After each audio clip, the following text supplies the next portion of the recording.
আসসালামু আলাইকুম, this is Nahid Hasan, BSc in nursing third year student. আজকে আমরা আলোচনা করব গল স্টোন সম্পর্কে।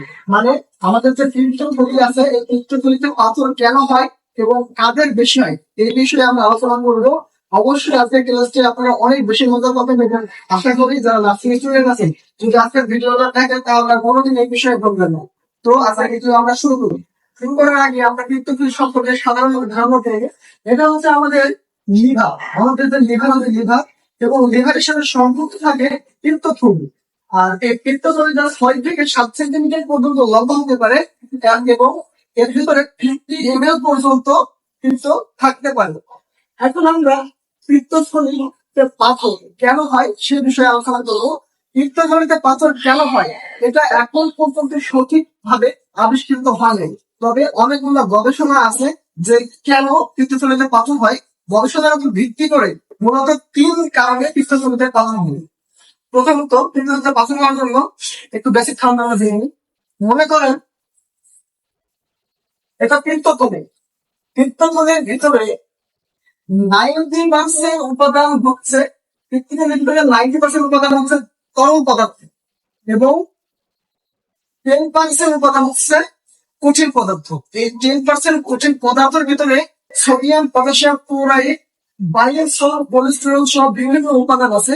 বা এই 10% কঠিন পদার্থের ভিতরে সব থেকে মুখ্য ভূমিকা পালন করে দুইটা। এক হচ্ছে বাইল সল্ট মানে পিত্ত লবণ এবং আরেকটা হচ্ছে কোলেস্টেরল।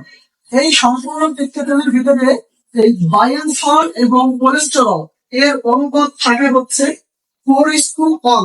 এই অনুপাত হচ্ছে 4:1। তার মানে হচ্ছে যদি কোলেস্টেরল যতটুকু থাকবে তার 4 গুণ বেশি থাকবে হচ্ছে আমাদের বাইল সল্ট মানে পিত্ত লবণ। কোন কারণবশত যদি এই অনুপাতের কোন তারতম্য ঘটে, যেমন কোলেস্টেরলের পরিমাণটা বেড়ে গেছে এবং বাইল সল্টের পরিমাণটা মানে পিত্ত লবণের পরিমাণটা কমে গেছে, তখন আমাদের কিন্তু এই অনুপাতের তারতম্য ঘটে, তখন কিন্তু আমাদের পিত্তথলিতে পাথর হতে পারে।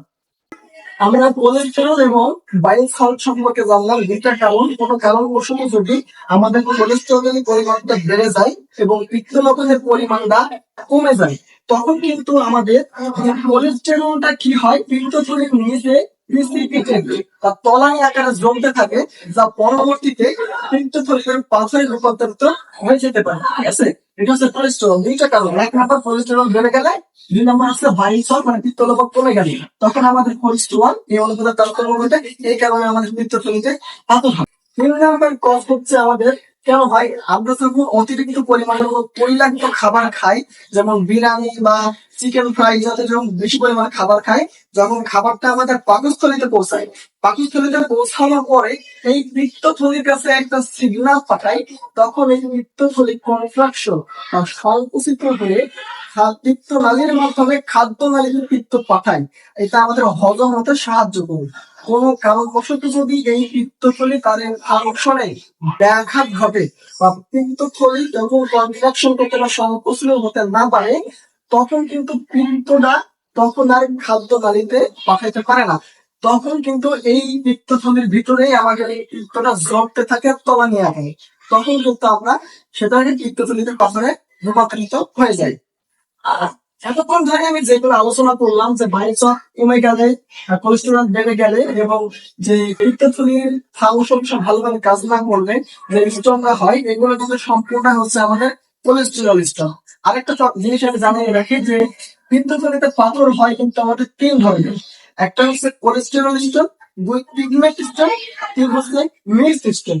এখন আমরা এখন যে আলোচনা করলাম এগুলো সব হচ্ছে কোলেস্টেরল স্টোন। পিগমেন্ট স্টোন কাদের হয়, যাদের হিমোলাইটিক ডিজিজ আছে, যেমন থ্যালাসেমিয়া, সিকেল সেল ডিজিজ, মানে যে সকল রোগগুলা খুব দ্রুত আরবিসি রক্তে যে আরবিসি আছে ভেঙে ফেলে, সেগুলোকে কিন্তু আমরা হিমোলাইটিক ডিজিজ বলি।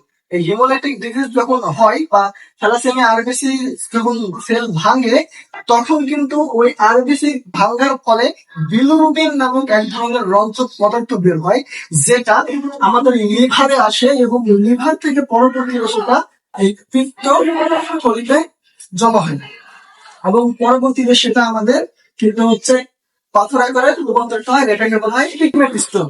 কোলেস্টেরল স্টোন সম্পর্কে আরেকটা কথা বলে রাখি, সেটা হচ্ছে যে এই কোলেস্টেরল আমাদের কেন বাড়ে। যে সকল কারণে আমাদের শরীরে কোলেস্টেরলের পরিমাণ বেড়ে যায়, ঠিক সেই সকল কারণে কিন্তু আমাদের পিত্তথলিতেও কোলেস্টেরলের পরিমাণ বেড়ে যায়।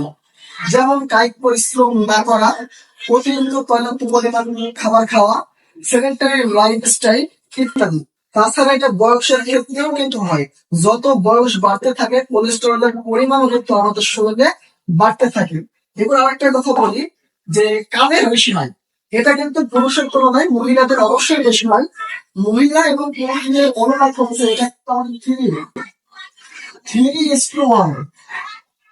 থ্রি মানে প্রতি 3 জন মহিলা দেখে গেছে একজন পুরুষের পিত্তথলিতে পাথর হয়। এখন প্রশ্ন হতে পারে কেন হয়, কারণ মহিলাদের শরীরে ইস্ট্রোজেন এবং প্রোজেস্টেরন নামে এক ধরনের হরমোন আছে, বিশেষ ধরনের হরমোন, যেটা সরাসরি এই পিত্তথলির ফাংশনের উপরে কাজ করে। কেমন কাজ করে? আমরা জানি যে লিভার থেকে পিত্ত উৎপন্ন হয়ে পিত্তথলিতে আসে, আর এর ভেতরে কোলেস্টেরল বাইং সল্ট আছে, তার ভিতরে লিভার মানে ইস্ট্রোজেন এবং কোলেস্টেরল হরমোনটা লিভারকে বাইল সল্ট মানে পিত্ত লবণ উৎপন্ন করতে বাধাগ্রস্ত করে, যার কারণে লিভার বাইল সল্ট উৎপন্ন করতে পারে না, যার কারণে শুধুমাত্র কোলেস্টেরল এসে পিত্তথলিতে জমা হতে থাকে। এর কারণে আমাদের যে কোলেস্টেরল অনুপাত ছিল, সেই অনুপাতে কিন্তু আমাদের তারতম্য ঘটে।